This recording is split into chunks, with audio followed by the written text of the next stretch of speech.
En la tradició nostra del moviment veïnal, l'espai públic té una importància cabdal i contemplem sempre l'espai públic des de l'òptica del ciutadà i de la construcció de la ciutadania.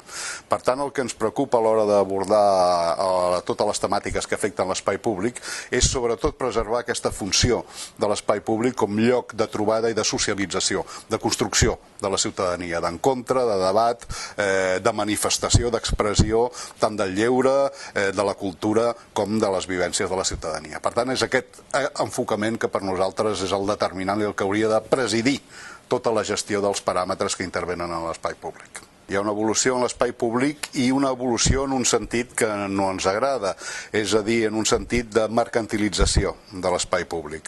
Cada cop més l'espai públic deixa de ser un lloc, com deia, de socialització, de trobada, de construcció de la ciutadania i esdevé un lloc per fer diners, per fer negocis.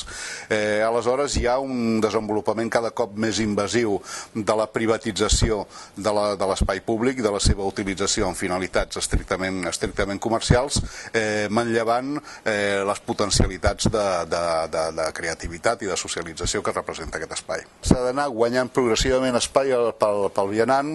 Pensem que en una ciutat compacta i mediterrània com Barcelona la majoria dels desplaçaments que es fan dins de la ciutat es fan a peu.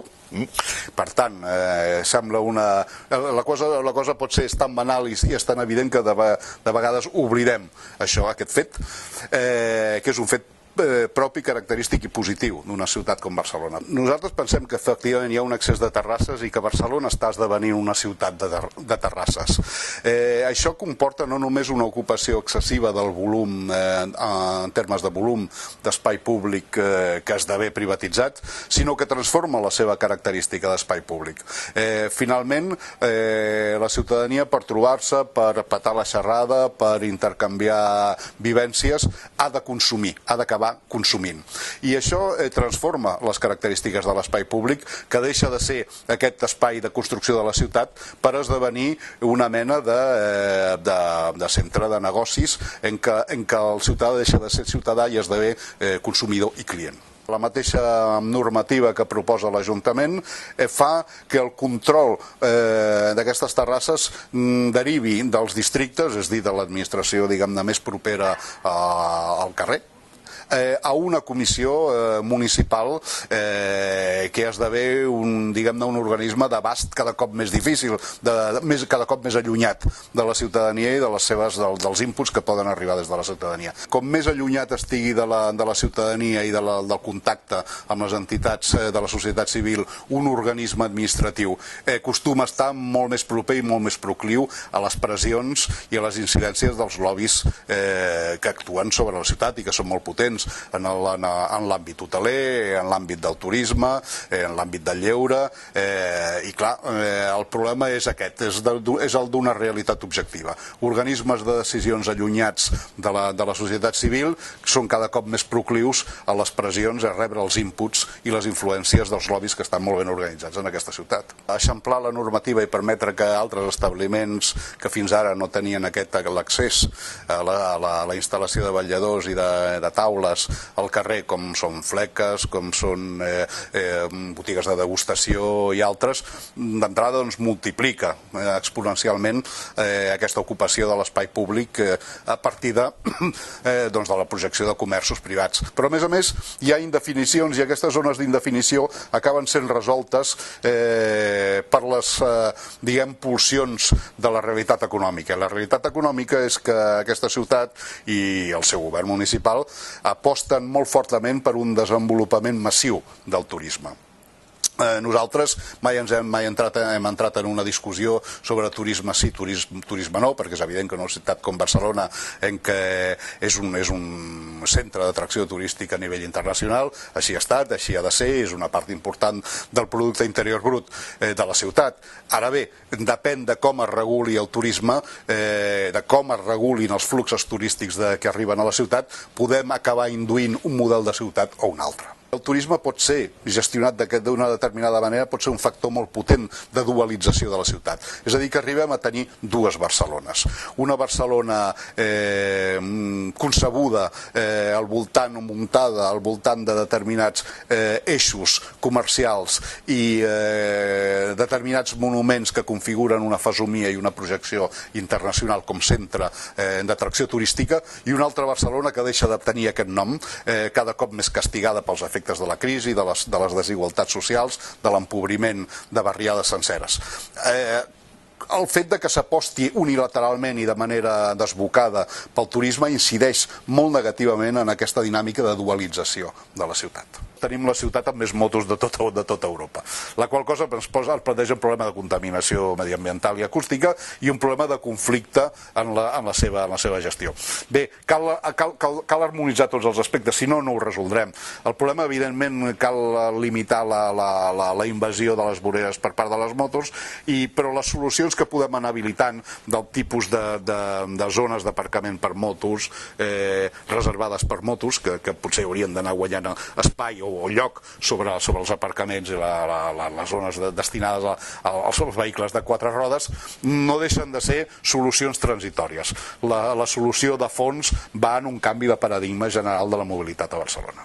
La pressió del vehicle privat fa que costi habilitar carrils bici allí on caldria habilitar-los, que és al carrer i no a les voreres, que generen un conflicte innecessari i sense sentit entre el vianant i els usuaris de bicicleta.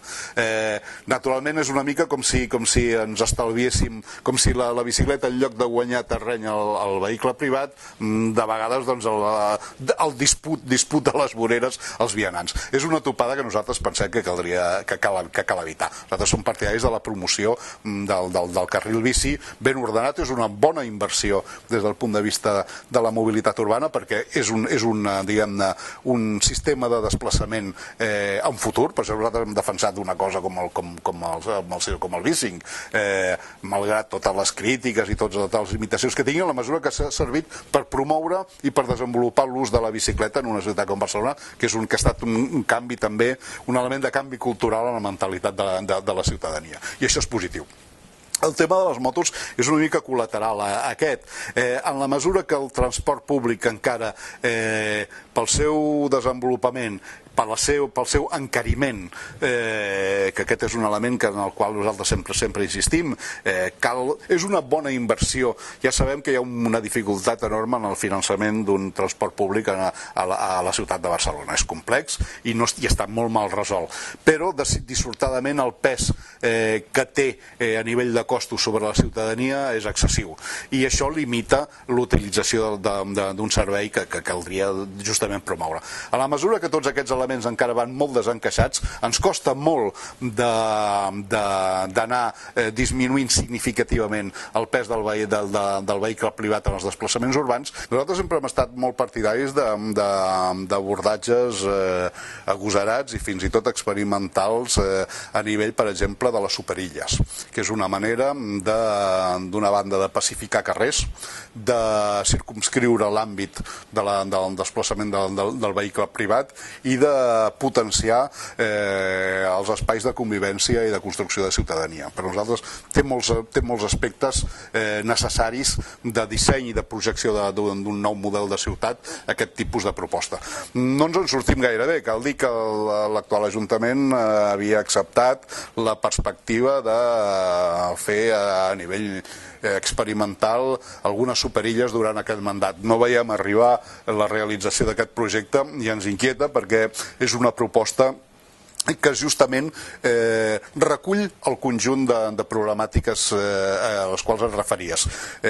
L'espai públic com lloc de socialització, una mobilitat ordenada, una reducció del vehicle privat o un acotament de l'espai del vehicle privat i una convivència harmònica entre els diferents tipus de mobilitat que necessita una ciutat com Barcelona, que realment també és la següent qüestió que nosaltres pensem que cal abordar de front també, és la potenciació del transport públic com a element realment vertebrador de la mobilitat central, dels grans fluxos de mobilitat en la ciutat.